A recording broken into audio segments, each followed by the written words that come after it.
Hey guys, your best fight friends. I'm Kelsey. That's Rachel. Rachel, I want us to go ahead and solve DAZN's problems. Yeah, today we're going to talk about DAZN again because we just want to talk specifically about DAZN and boxing. Now, DAZN doesn't air only boxing. No, DAZN is a global sports streaming network, so they also just signed a really big deal with a soccer organization. They show Bellator, MMA, or at least they did. I think that's moving to Showtime.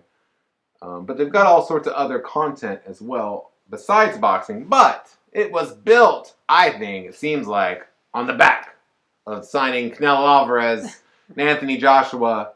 Boxing is a big part of what they use to get off the ground. And it's a big part of what we all signed up for, right? Right, Rachel? So let's fix it. That's why we signed up for it. DAZN looks at boxing as a sideshow circus. Do they look at us, the boxing community, as a group of freaks who want to watch just like a freak show? So what came about after the Canelo's lawsuit made news was, well, what does DAZN, like, what's their, like, plan? What's their 5-year plan regarding boxing? And it might be a little bit different than many of us, like, hardcore boxing fans thought. Maybe, you know? Yeah, because maybe long-time boxing fans were like, we had our monocles on, we're like, excuse me, what's the next high-class boxing action match going to be? And they were like, nah, we want to see Canelo Alvarez fight an alligator in the swamp. Sideshow freak kind of action, which they've shown already with all the YouTube celebrities fighting each other, mixing that in with legitimate boxing. I like some of the stuff that they've been doing. However, when I saw their list of premier opponent choices, included Oscar De La Hoya, a fighter that had been a welter, at biggest he was a welterweight. He started as a lightweight way a long time ago. He's been retired for 10 years. And 2 UFC fighters that are under contract with the UFC, which would be virtually impossible fights to make. So I'm thinking, this is, they don't know what they're doing over there. They don't understand boxing. One of two things. Either DAZN has a completely different picture, long-term picture in mind for where they want to see boxing on DAZN go, or they were purposefully saying things that couldn't happen because they indeed want out of the contract. That's my opinion. I think that those names are ridiculous, and they're so ridiculous that they're made up names so that they can get out of their contract. They're like, fight Godzilla. We talked about a lot of this yesterday. Fight this fictional character. What I want to get to today, Kelsey, as somebody that's a big proponent of circus shows in boxing. I love sideshows. What do you think about DAZN becoming the place for freaks for these huge circus type events? I'm for that. I think that's what DAZN's business wants to be. And look, here's the thing about the sideshow things. Whatever you want to call the stuff where it's not traditional boxing as we know it, they're still boxing. A lot of those guys, Logan Paul, for example, Jake Paul, the YouTube people, some of those people really do take boxing seriously. And I respect anybody that does that. Anybody that will really take the time to learn the thing and do the thing and get in a ring to fight somebody, that's a big thing. If DAZN wants to go that route, I think it's okay. However, I think you're doing that, you're kind of tipping your hand as far as what you think about the future of boxing. If you think that the only way you can be successful with boxing is to turn everything into that kind of thing. I like these things as special attractions. Mayweather versus McGregor is a perfect example. What a fun thing we all got to watch. It was ridiculous and fun, and I liked it. Great fight, great promotion, all that stuff. However, I mean, real boxing is Arizlandi Lara fighting whoever, you know what I mean? Like daily in and out boxing between legitimate professional prize fighters. If you don't think you can make money showing that, then just say that and be done with it. Do you know what I mean? I think that, I'm for people being innovative. I loved Eddie Hearn's backyard boxing thing he did during the pandemic. I think that's great.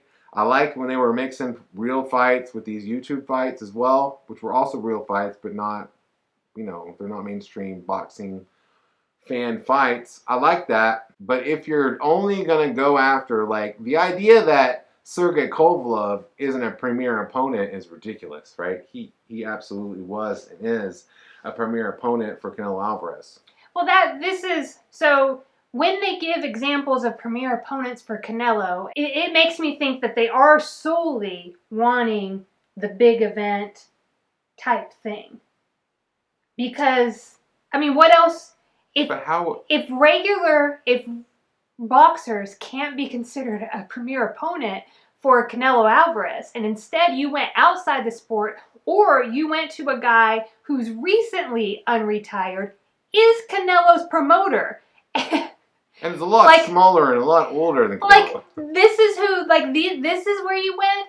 I have, a ton of concern about DAZN being, a major player in the sport of boxing. Yeah. Where yeah. It really changes. And I was all a part of we were on board with DAZN. We're on Team DAZN. It really changes what I think, because I don't mind, finding big names and being oh, they want to box, they want to get in a ring, they're serious about it, and it's this huge crossover event like Mayweather McGregor. I think that those things are great, but the sport of boxing has to, in order to give events like that, events like that, a strong foundation to be built on, the sport of boxing has to be taken seriously, it has to be built, it has to be grown, and we, with the fighters who are in, day out, have worked hard to where they get, then you get to have, these special attractions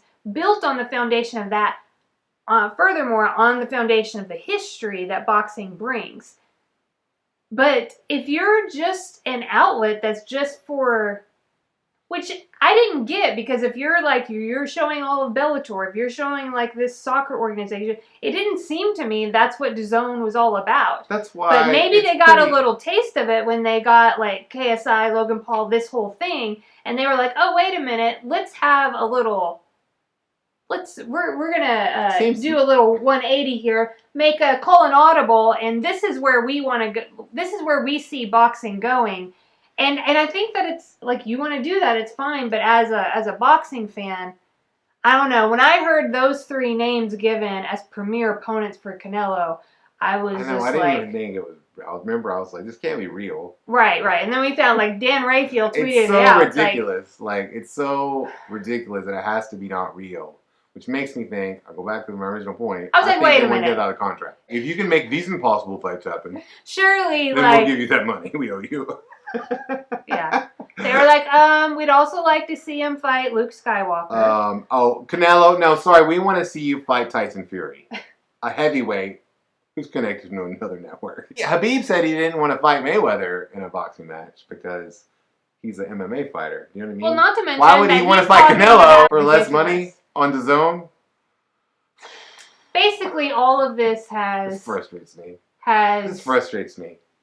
Lowered my confidence in what DAZN. I know. I was like, should I have turned DAZN back on? I don't know. I don't know if I want to be giving money to this organization. All I want is an outlet to watch my fights. And I feel like DAZN is mired in this in a way that they shouldn't be, but it's because they signed a fighter too big of a contract. You gave him too much money, maybe. It's what it sounds like. It sounds like maybe you didn't get the big subscriber jump that you thought you would when you signed Canelo, and you were like, ruh-roh. Or they I think they thought Canelo Golovkin was their golden ticket. I mean, is it though? That thing, the first one sold 1.4, 1.2. Isn't that second one was 1. The third one's going to be lower. Another clue that maybe DAZN doesn't get what's really going on in boxing. Exactly. I mean, I'm not. Are you excited? Would you be excited about Canelo versus Golovkin 3? I really wouldn't be. I've seen that fight twice already. No. I was excited about Canelo versus Kovalev until you made me wait